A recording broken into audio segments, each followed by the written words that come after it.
പിന്നെ എന്നെ പറ്റി പറഞ്ഞു എന്തോ വ്യാജനം. നാളെയില്ലടാ നിനക്കൊക്കെ. 1.5 വർഷമായിട്ട് ഏത് വാഴയാടാ കേരളത്തിന്റെ ആഭ്യന്തര മന്ത്രി? 1.5 വർഷമായിട്ട് എനിക്കെതിരെ നിന്റെയൊക്കെ ഡിവൈഎഫ്ഐയുടെ നേതാക്കന്മാർ കൊടുത്ത ഒരു കേസിൽ തിരിഞ്ഞും മറിഞ്ഞും കിടന്ന എത്ര പോലീസാണ് അന്വേഷിച്ചത്? അത് പിന്നെ ഞാൻ ഒരുത്തം മാത്രം വിചാരിച്ചാ മതിയോ? കൂടെയുള്ള കോന്തന്മാരും കൂടെ വിചാരിക്കണ്ടേ? ക്രൈംബ്രാഞ്ചിനെ കൊണ്ടുവന്നില്ലേ?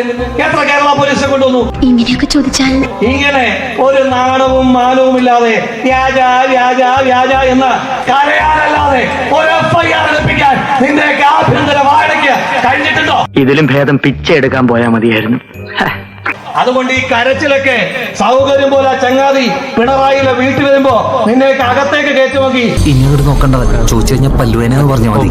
നിന്നെയൊക്കെ അകത്തേക്ക് കയറ്റി നോക്കി ഈ കരച്ചിലൊക്കെ അവിടെ കൊണ്ടുപോയി തീർത്താൽ മതിയെന്ന് എന്റെ വാക്ക് കേൾക്കുന്ന ആ ഇരുട്ടിൽ ഫ്ലക്സ് ബോർഡ് വെച്ചവന്മാരോട് പറയുക.